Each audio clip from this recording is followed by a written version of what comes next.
Hello everyone, welcome to the Redmen TV. It is the transfer rumours show. Unfortunately, no facts to discuss yet. It is all just rumour and conjecture. I am Chris from the Redmen TV. Thank you very much for joining me for this one. Today we will be discussing Kingsley Coman, Xherdan Shaqiri and a potential move away from Liverpool and a potential in with Otavio from Porto as well. But before we do that, I was over on the Super 6 YouTube channel on the show Hold the L and where we discussed the Euros and England's chances against Germany. So let's have a little look at that, because I actually think, spoilers, England might beat Germany.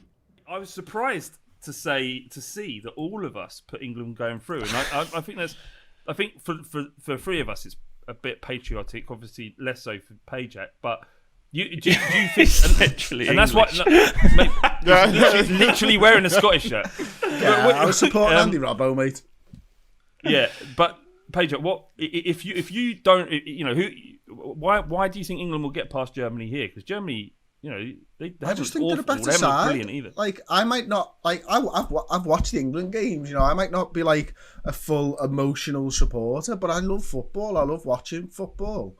So, and I'm looking at it, and I don't want England to fail. Like, I just don't feel those emotions that I feel when I watch Liverpool. No, that's fair enough. And that makes your position better off. You can't fake that, you know what I mean? It's not like some stand that I'm having or anything. I've enjoyed watching England, and I think England are a better side than Germany right now. I think they're both in a similar sort of position, actually, where they've both got world-class players and they're both probably spluttering a little bit in their performances. I just think at some point you kind of get over the hoodoo that Germany have over you, and I think this is the best time for that. This feels like the end of an era for the Germany side and probably the start of an era for the England side. So they're essentially just crossing on the stairs right now, and I think England do finally get one over on Germany and progress. There you go. Thank you for that one. And don't forget to go and check out Hold the L. It really was a good show, actually, where we discuss, obviously, you've seen there England and Germany and their chances. You'll have seen me in a Scotland shirt as well. I'm not the first of my name, McPajak. I'm just Scouse, not English. So, yeah, I thought I'd rep the little Scotland shirt while I was supporting Andy Robertson, even though he was out at the time of recording. I thought, you know what, I'm still supporting Andy Robertson because he's a Liverpool player and that's what matters to me. Go over and check the show out. We're about to talk about Kingsley Coman as well. So a German source confirms Liverpool contact over Bayern's serial title winner. Love the headline first and foremost. He's won 10 titles. He's 25 years old, which is a bit of a nuts one, isn't it? So Sky Germany are claiming that Coman's desire to play in the Premier League is one of the main factors in his recent decision, and he is increasingly unsettled at the Allianz Arena. Liverpool have been touted as suitors for the winger who's most comfortable on the left but can also play on the right, with it even suggested a 30.1 million offer has been made. So I'll just go over to Florian Pettelenberg.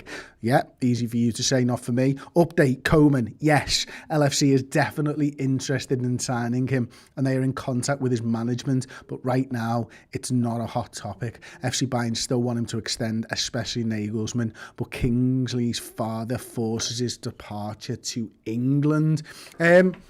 Bit of a mad one, this, really. Obviously, everyone knows about him and knows his skill set and how good he is and stuff like that. And, Liverpool being definitely interested was a little bit of a surprise to me, because I didn't think we'd be in for somebody like him, because obviously he plays for Bayern Munich. He's won so many titles. He's obviously been at Juventus and stuff previously. So it was a bit of a strange one. Not that I don't think he's a good player or anything like that, but it is a bit of a strange one. And I think obviously everyone's WhatsApp groups will have been going mental with, these domestic abuse charges, which I don't know anything about, if I'm perfectly honest with you, so I don't want to discuss it. I'll discuss him as a footballer, and he's an exciting player. Obviously, we've seen him come on at times during the Euros with France. We've seen him come on and score very, very important goals for Bayern Munich. We all know about those ones as well. What's interesting is that, Liverpool have potentially made a £30 million bid. Now, I believe, if rumours are to be believed, that one will have already been rejected.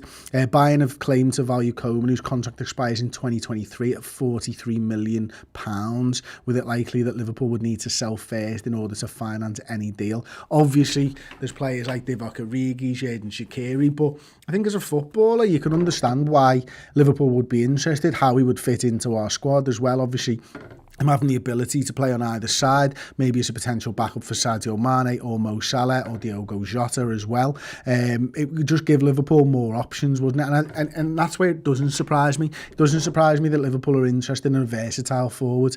Obviously, we know Bobby Firmino, Diogo Jota, Mo Salah, Sadio Mane, they can all play down the middle as well. So you could see a potential front three of Coman over on that left-hand side, Salah on the right with Diogo or Bobby in the front, or any sort of variation thereof, really. And that's the exciting thing about Kingsley Coman as a player. Obviously, he's young enough, he's a bit more of a creator than a finisher, as his record proves. He scored 8 goals and assisted 15 in 39 for Bayern last season, averaging a direct goal contribution every 109 minutes, while overall he scored 41 and set up 50 in 200 appearances for the club. Now, it's that assist sort of thing, isn't it, where you think, oh, you know what, could have someone like that who's maybe looking to set Mo up and stuff like that, and that's the type of player that he is. He is very much a creator rather than a finisher, but that could be something that Liverpool are interested in as well. He's also got 31 caps for his country, scored 5 times and teed up 1 more goal in that outing as well. So let me know in the comments section. We'll come to the comments at the end of the 3 news pieces as well, and we'll go through some of them. Is this a player, Kingsley Coman, that you'd be interested in Liverpool signing? Let me know as mentioned. Next then, we'll move on to Xherdan Shaqiri. This is Anfield again. Serie A club wants Xherdan Shaqiri as Liverpool set another 8-figure price tag.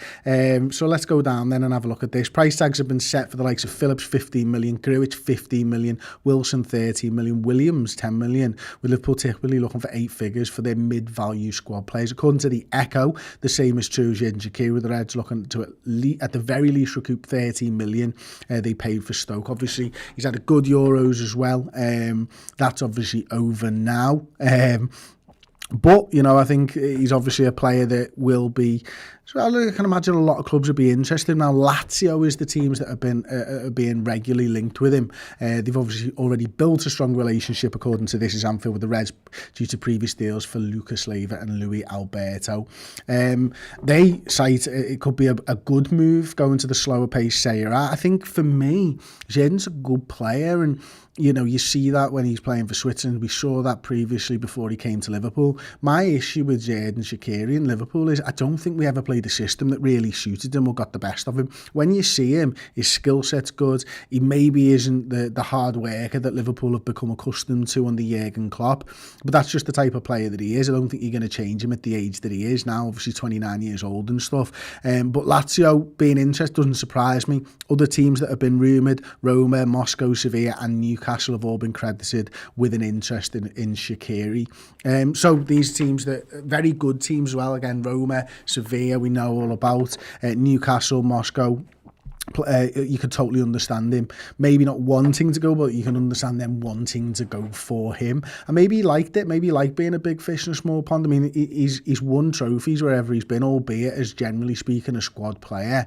You know, as at Bayern Munich, big trophies there. At Liverpool, big trophies there as well. Obviously didn't win anything at Stoke or whatever, but you know, so yeah, I mean, this one for me seems like a good move for Liverpool if they can get sort of that £15 million for a 29-year-old who probably doesn't suit the system. I'd probably be looking to ship him on, try and get somebody else through the door. Again, if you're talking 40 million for a Kingsley Coman or someone of that ilk, then 50 million's more than a third of that already.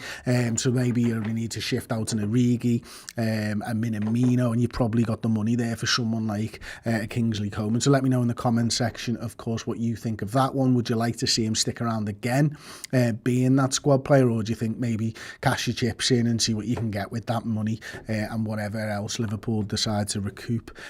So last one, and this is a bit of a newer one, is Otavio from Porto. And I'm going to go over to Ebola, who broke the news first and foremost, because I just love, absolutely adore translated websites.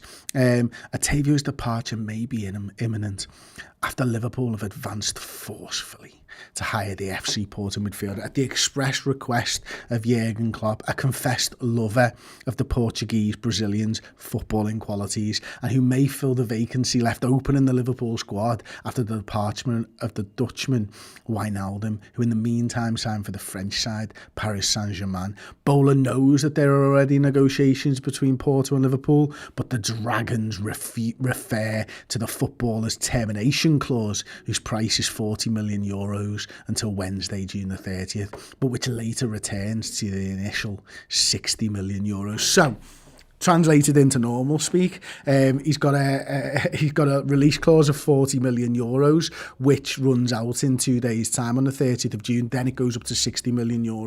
So if Liverpool are going to get a deal done, it's probably going to be quickly and before the 30th of June. Does that mean it's possible? If I was rating this rumour, I'd be very surprised if Liverpool signed him within the next 2 days. Is it a player that Liverpool could potentially be interested in? Yes, because it's got very much a feel of the Gini Wijnaldum. You know, a lad who can play in that 8, who can play in a 10, who can play sort of wider if you need him to, and then maybe you drop him back and then just play him as one of those 8s and see what you can get. Can you get a bit of a creative midfielder from Otavio? Obviously a good player, played at a high level. And of course, Liverpool may have a bit of a make weight in this deal as well, but that makes me think that's not going to happen in 2 days either, because of obviously Porto have had a reported interest in Marco Grujic. Now you're looking at maybe 15 million quid for Grujic. Can you take that off? Who knows? But then the problem with these sort of swap deals and part exchange deals and stuff like that is you've got to satisfy 2 agents, which is why they seem to be fewer and farther between them nowadays. You used to get them fairly often, but now with agents wanting so much of a cut, they wouldn't get as much of a cut, because if there's 2 agents looking at 2 different players, and I don't know whether they are 2 different agents, to be fair, but I'd guess they probably are, then it would be difficult for them to agree who's cut and how much of a cut and blah, blah, blah. So try and get something like that done in 2 days. That's obviously not the minimum release clause anyway, but you might be able to leverage them slightly because of their interest in Grujic. Will Liverpool get this one done? Not in 2 days' time. I'd be very, very surprised if they were able to. But let me know in the comment section. I'm going to go and find some comments now what you think of Otavio and whether Liverpool should try and move for him. So before we get into anything, then Geordie T, €5.49. Thank you so much for the super chat. One thing with Coman is he plays quite wide and loves to get down line and cross it to an out-and-out 9. Could we see a change in the system? I'm not 100% sure, to be honest with you. I think, you know, it's clear when you watch him that is something that he likes to do, but also he does like to get on the end of things as well. I'd be very surprised if it was us changing to suit him rather than him changing to suit us, because I think that's what normally Liverpool do like to sort of do and stuff like that. So and that's always obviously quite interesting. We just had a new member as well, so I'm just going to see if I can find that very quickly. I can't, I'm afraid, so sorry about that one. Conor R, never really seen anything about him, don't know which player you're talking about, apologies. What's the latest with the Terry giggles and rumours? I've no idea, but I'm sure that's not exactly what Errol said, but it was funny nonetheless. We need a striker, just a goal scorer, someone to replace Origi, says Maka. Replace Origi as a goal scorer, it's going to be difficult to find someone who can just come in and do that. That's why I think Liverpool will look for that sort of versatile player, to be honest with you. Maybe he can get minutes on the wing and up front, or move one of the other lads up front. Because I just don't see that you get the game time for an out-and-out striker who's not your first choice. I think, obviously, if Liverpool were to sign someone like Erling Haaland or something like that, then he's your first choice striker, isn't he? And he's going to play 99% of the games or whatever, maybe 90% of the games. That I could see, but signing a backup player, to be fair, we're in that sort of situation with the fullbacks at the moment, aren't we? You think of Nico Williams and Kostas Tsimikas. They're players who play in one position, and therefore they have really limited game time, because you're going to play Trent, and if not, then it's Nico, but you're going to play Trent, aren't you? So that's the problem with buying squad players, and I think why Jurgen likes to buy squad players who are versatile, because you get to play them in a few different positions. Harry Williams, Chris, what do you think about Origi, Shaq, Minamino out, Malin, Coman and Elliott into the main squad if we have the funds?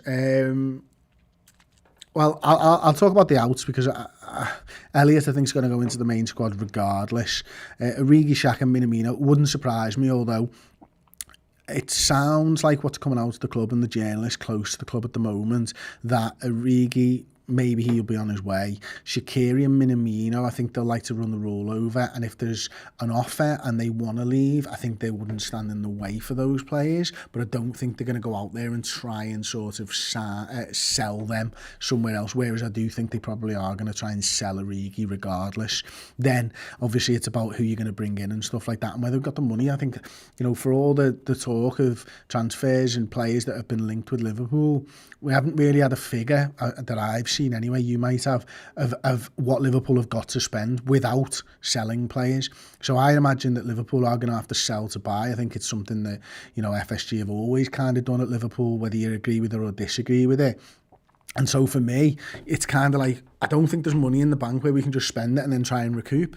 I think what we've got to do is we've got to sell, and then we've got to buy and see what we've got in that sort of war chest, as it were. Jordy T, again, another 5.49. Thank you so much. Regarding Sanchez, I'm a huge Bayern fan too, and on our end, the fans seems to be confident he's coming back on a buyback clause. Well, he had a great Euros, didn't he, to be fair to him. I think even in the game last night against Belgium, you could see what a player he is. Now, that's the thing for me, is I don't like to look at the Euros or look at World Cups and think that's the guy, because it's like 4 good games, you know what I mean? And that's if he played well in every game. I can only profess to have seen maybe 3 of Portugal's games, but he stood out in each one of them that I saw. But we've seen him in the Premier League in the past. We've seen him struggle as well, trying to get back into that Bayern side and stuff like that. So although he looks like a great player to me, the level of these games, for the most part, probably isn't where you'd expect it to be in a Premier League game. So I always find it difficult to judge a player. And, you know, you got lads like Gareth Bale, who's setting the world alight for Wales, who was setting the world alight for Wales, looking really, really good, but still not a regular starter in the Spurs side last season. So how do you rank those players? That's the difficulty I find of watching European football and international football. Listen, I watch it because it's on. Excuse me, because it's footy and I love footy, but I don't tend to watch it with that eye of, oh, he'd be good for us, because it doesn't always work out like that. It is a lot about system and how they're used by that manager and how they're G'd up by that manager, and would it translate to Liverpool sides? I don't know. They're all good players. That's the thing. For the most part, everyone in Liverpool squad's a good player. But can they do it when the pressure's on, when there's 50,000 fans there, when you've got Manchester City breathing down your neck, or you're playing a huge Champions League tie? That's when you find out what a player's like and whether they're good enough to cut it at the top level, isn't it, for me anyway? FPL skills, really love to sign Rafinha, brilliant winger, young and has Prem experience already, also good on set pieces. Player that sort of everyone sort of saw last season for Leeds, didn't they, and thought, wow, you know what, there's a player, tricky player, does like to, as you mentioned, does like to play out on that wing and stuff. How much would you have to pay for Rafinha? I don't know off the top of my head, but obviously I think he caught everybody's eyes a little bit. Thank you so much to Bear as well, who sent £1 in on the super chat. Really appreciate that, mate. That's great. 2 weeks ago it was Sancho, last week Mbappe, this week it's Coman, says Free World. Yeah, I mean, the Mbappe stuff, I mean, I don't normally get particularly excited about transfer rumours. I tend to like it when Liverpool have signed somebody, and then I'll properly do my research into them and stuff like that. I always judge them in a Liverpool shirt first and foremost, because they're not the finished article, I don't think, until they're in a Liverpool shirt, because, you know, we're the best, and you get to see them every week. But I was excited about the Mbappe stuff, because why wouldn't you be? How can you not be excited about the Mbappe stuff? I mean, come on, I mean, there's as much of a sure thing as you're getting in football, in it, barring injury. You're Mbappe, you're Haaland, they're the sure things in world football. They're the players that are going to set the world alight for the next 10 years, barring a mad injury or something. But it's also with Mbappe, it's his work rate, innit? Like, you see it for the France side, and, you know, I see a lot of players like Griezmann working really hard for that France side, but he does it for PSG as well. Like, he loses the ball, he gets angry. It kind of reminds me of Suarez in a way, where he just do everything. Oh, damn it, I made a mistake. Do everything I possibly can to go and get that ball back. And Mbappe does that every single time I watch him play. Plus, he's just electric, his pace ridiculous, a bit mad, to be honest. Like, if Liverpool could in some way sell them all and buy Mbappe, that's what I'm saying anyway. Zach says, the thing is, we're going to have to buy some big names soon, surely. It's not something that Liverpool have ever really done, is it? Let's be honest. Like, Fernando Torres, when we signed him, you know, I think it was 20 million or whatever, he was still a young lad from Atletico. Like, he wasn't the finished product. He wasn't the world-class player that he became at Liverpool Football Club. You know, buying world-class players isn't something that Liverpool have done in their history, really. I think, you know, Virgil van Dijk maybe is one of the closest. Alisson in more recent times. The two of them are probably it. But Salah wasn't seen as one of those world-class forwards when we signed him. Equally, Sadio Mane was playing his trade at Southampton, wasn't seen. We make them world-class. We made those players world-class for the most part. And so, have Liverpool ever gone out and bought the best player in the world? No. Can I see Liverpool doing it now? Probably not, to be honest with you. Brazilian link, I don't understand that one. Apologies. Otavio doesn't interest me. Too much of a gamble, says Maka M. Harry Williams, we need that out-and-out striker for when the front three aren't firing. Missed out on Dakar. Man looks like our target from what I've seen. Yeah, you might be right on that one. But again, I mentioned it before. You know where I stand on it. I just don't see us signing an out-and-out striker to be a backup. Now, if Liverpool sign an out-and-out striker, then maybe it's as a replacement for somebody. But yeah, you know what. Thiago was a world-class player we bought. You're absolutely right, Sam. That's absolutely spot on. I can't believe I forgot about him. You are absolutely spot on. He was world-class, is world-class, and will prove it next season again. So yeah, be nice and humble your take on Coman and stuff. I did that earlier on in the video, so feel free. But, you know, a player that as a footballer I really like. I don't want to comment on the other stuff because I don't know anything really about it other than a couple of articles that I read from 2017 which don't seem to explain a lot of the domestic abuse stuff, which again I don't feel comfortable talking about because I don't know about it. So yeah, I know he was fined £5,000. Peter Scott says Ricky Lambert was world class. Yeah, okay, if you say so, mate. We have a tough time signing players because they would be coming in as backups usually, Zach. That's absolutely right, isn't it? I think, you know, if you can say, look, there's your space in the team.